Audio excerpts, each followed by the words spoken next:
École Wise Leadership avec l'apôtre Joseph. Là où les pasteurs font des graves erreurs, ou des prêtres font des graves erreurs, c'est de demander à tout le monde de venir chaque fois dans l'église pour des choses de Dieu. C'est la plus grave erreur de l'église. Normalement, Dieu a donné les pasteurs pour enseigner les gens, pour les encadrer. Mais chaque personne doit se prendre en charge. Doit connaître son identité spirituelle et communiquer avec Dieu, être en communion avec son Dieu et exercer l'autorité, la puissance que Dieu lui a donnée en exerçant son onction, c'est-à-dire sa responsabilité pour laquelle Dieu l'a appelé en Christ. Tout le monde a une responsabilité. Quand nous venons à l'église, c'est pour apprendre à assumer nos responsabilités. L'église ne remplace pas les gens dans leur maison. Et au point que la gravité dans le corps de Christ aujourd'hui même, que Dieu m'a révélé et que l'église est dans la boue au Togo, c'est qu'on ne fait rien de Christ dans les maisons, dans les foyers, dans les familles. Au point même que les familles sont très divisées. Il y a plusieurs familles. Le père a sa tête dans d'autres doctrines, la mère a sa tête dans d'autres doctrines, les enfants se cherchent, vont là où ils veulent. Ça, il y a un véritable désordre dans les foyers. Et il y a un système même diabolique que Satan a su instaurer dans nos églises. Les gens se croient plutôt alignés sur des hommes que sur Christ. Sur des dénominations, sur des hommes que sur Christ lui-même. Si bien qu'on a perdu même la notion de foi de Christ. La notion de foi de Dieu. C'est dans votre Bible, dans Galates, chapitre 2. La foi de Christ.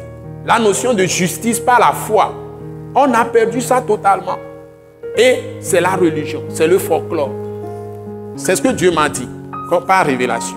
Et l'église au Togo a besoin d'une grande libération. Une grande libération pour l'église au Togo. C'est-à-dire que les chrétiens doivent connaître leur Dieu. Leur Dieu qui est Christ Jésus. Être branchés et être arrivés à communiquer, à communier avec le Père Céleste par Jésus-Christ eux-mêmes. Pouvoir parler à leur Dieu par Jésus-Christ eux-mêmes. Pouvoir marcher par l'Esprit eux-mêmes. Dieu a cruellement besoin de vous, de revenir à lui, qui est la source d'eau vive. Au lieu que vous vous contentiez comment on appelle ça, comme Jérémie l'a dit, citernes crevassées, qui ne retiennent pas l'eau. Vous savez ce que ça veut dire, citernes crevassées? C'est-à-dire qu'on a fait des puits, comme des citernes, on a fait ça, mais c'est fendu, et quand on met l'eau dedans, ça ne retient pas l'eau. C'est-à-dire que c'est des chrétiens sans esprit, sans l'Esprit Saint. Et les gens sont formalistes. Et maintenant, il y a tellement de rivalité entre hommes et femmes dans une même maison, entre enfants et parents, même entre pasteurs et les brebis des églises. Il y a tellement de divisions. Même entre pasteurs et pasteurs dans une même église, il y a des combats comme ça que nous avons. Alors que Jésus n'est pas venu créer la division dans l'église. Il est venu nous unir autour de lui-même.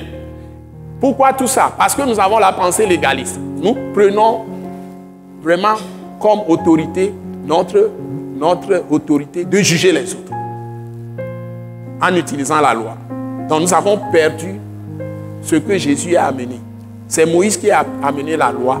Jésus a amené quoi? La grâce et la vérité. Donc, on a parlé de la grâce, c'est-à-dire l'amour, la miséricorde, la compassion. D'abord, avant de parler de la vérité. La vérité, c'est lui-même. Sa mort et sa résurrection d'entre les morts.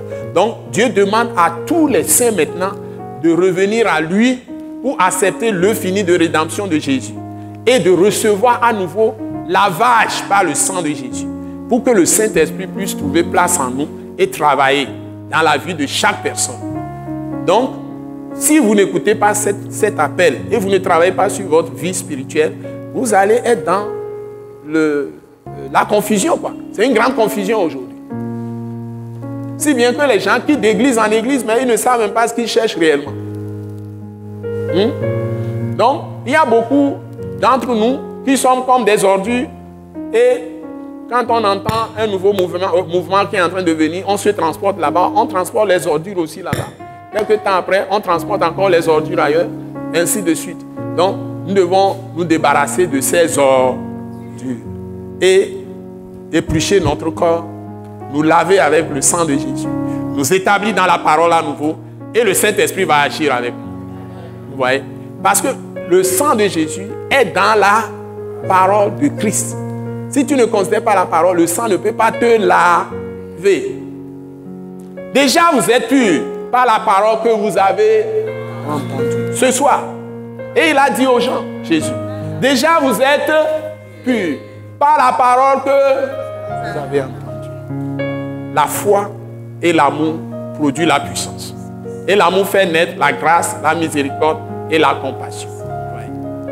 Donc pratiquez. Pratiquez. Vous avez tout en vous. Ce message de l'apôtre Joseph Kodouak Bemehin vous est présenté par le mouvement de réveil d'évangélisation, Action toute âme pour Christ international, Attaque internationale. Pour plus d'informations et pour écouter d'autres puissants messages, merci de nous contacter au numéro indicatif 228 90 04 46 70 ou de visiter le site web atacinternational.org. Soyez bénis en Jésus-Christ.